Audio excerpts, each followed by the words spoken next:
Hello and good day to parents and lecturers. I'm gonna present about our mini project, which is Smart Water Leakage Detection System by Team 10 for Subject Integrated Circuit Design. So this is our team members, which is me, Azimuddin, Ahmad Hazim Irfan, and Kim Choi, Jazreel Eliza. In this mini project, we designed and tested an integrated circuit IC using tools like Metographics. The circuit was built with a minimum of 12 transistors following the project requirements. We apply what we learned in class to real design tasks, including schematic creation, layout design, and verification using DRC, design road check, and LVS, layout versus schematic. This gave us hands-on experience with how ICs are developed in the industry. So the application of smart water leakage detection system. This is our input, which is A, B, C, D, E, F. So when the sensor or our input is 1 or high, the system will trigger an alert, trigger emergency protocols, or log data to cloud server. We also relate with our mini project to United Nations Sustainable Development Goal, which SDG. We got SDG 6, Clean Water and Sanitation, SDG 9, Industry Innovation and Infrastructure, SDG 11, Sustainable Cities and Communities. We also do an SWOT analysis, which is strength. The smart water leakage detection system has an efficient logic design with a low number of transistors. The weakness, there are no major design flaws or gaps, but the cloud server component needs to be carefully integrated to ensure smooth real-time operation. Opportunities, a great learning project with meaningful real-world impact. Threats, accuracy might be affected by harsh environmental conditions. So this is our Boolean equation, y s n output equal to a times b plus c dot d plus e dot f, which is our input. This is our truth table. A, B, C, D, E, F, S, and our input, and Y, S, and our output. So this is our methodology. It begins with start to Boolean expression to Euler path to sketch stick diagram to schematic design to test bench to display waveform to layout design to around the RC and LVS, lastly end. So continuing on, we have the Euler path. So our Euler path is from A, B to C to E to F, and this is our stick diagram. Before we got our final stick diagram, there was a few problems that we had to encounter, and the problem is that we were missing a path between the animals B and C and D. So the solution is that instead of redoing the layout design, we add another layer by using metal 2 and via blue, which is the blue color. And this is the before and after. If you can see this, the difference, we added another connection in the bottom. And over here, we are doing the circuit simulation. And this is our test bench. And this is our waveform. So this is not actually expected from the truth table. So we checked again our circuit and found a few problems. Which is important is that two of the PMOS input transistors, D and F or D, are connected to the right ground. So most of these are alignment problems. And then this is the before and the after. So there are a few changes. If you can see, there are a few changes to the orientation of the components, and for everything is correctly aligned. This is the test bench that we did after the solution fixes, and the waveform was still not shown clearly. So what we thought was that maybe the delay and period was, there was a problem with the period and the delay, and so that's what we checked, and we fixed that. We changed the test bench inputs, and this is what we got. So finally we got the expected result, which is identical to our truth table. So next we are going to move on to the DRC. Alright, so thank you. And now I'm going through my part, which is the design rule check. So, uh, throughout our layout design and then with the DRC, we found out a few errors. So the first one is DRC 4.2. So what is DRC 4.2? DRC 4.2 is the minimum select overlap of active. So you can see right here, this is the distance between the active and the T plus select. So it must be exactly 1 or more.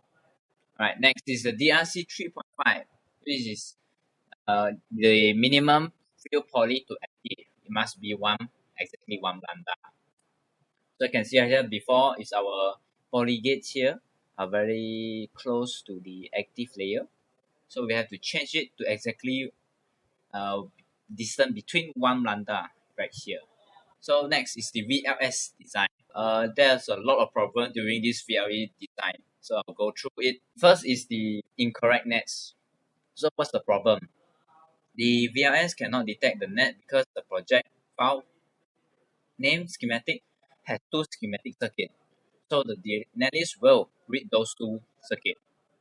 So you can see right here, I have two different name of schematic in this schematic folder. See schematic here and then the sheet right here. So how do we solve this? Is to redo the schematic, change a new one, create a new one, and save the same name as the layout. And then close the current schematic labels as sheet 1 and reopen the save schematic. This is to make sure the folder contains only one schematic. So you can see here, the folder only have one schematic. Right, next is the missing and end well. This allows us to solve this instant problem together with the incorrect ports too. First is we forgot to include another end well and then another p well. So we add on the end well right here and then the p well right here.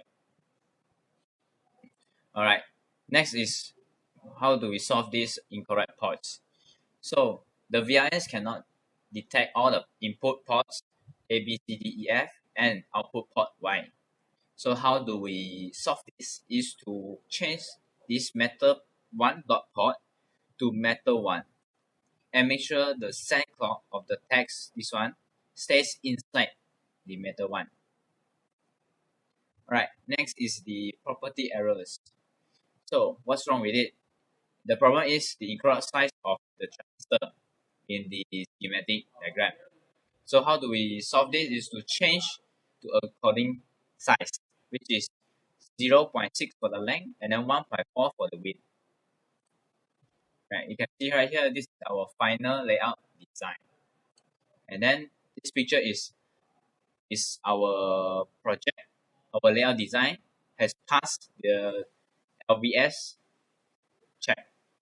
So thank you. And I will continue to discussion. My team successfully designed and tested a CMOS-based logic circuit for a smart water leakage detection system.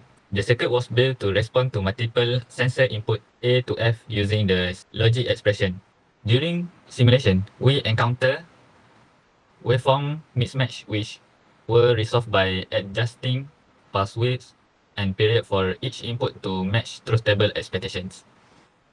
We also face DRC and LVS issues such as incorrect transistor body connections and netlist mismatch.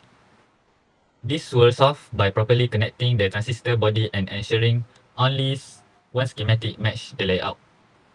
The final design passed both DRC and LVS checks, and the waveform output aligned with expected logic behavior. This process demonstrates the importance of verifying every design stage schematic, layout, and simulation. It highlighted the challenges in mixed-signal IC design and emphasized the need for careful planning in logic timing and circuit integration. And the last part is conclusion. Through the project, we gained a valuable hands-on experience in the IC design flow using mentographic, covering every step from Boolean logic formulation to schematic design, layout creation, and simulation. This process helped us develop essential real-world skills such as debugging, circuit verification, and effective teamwork. Our smart water leakage detection system directly support key sustainable development goals, including SDG 6, which is clean water, SDG 9, innovation and infrastructure, and SDG 11, sustainable cities. Looking forward, the system has strong potential for real-world implementation in smart cities, especially with future upgrades such as wireless communication using LoRa or NB-IoT. LoRa is stand for long range and NB-IoT is stand for narrowband Internet of Things. Overall, the project significantly deepened our understanding of CMOS logic design and its practical application in modern technology. That's all from us. Thank you.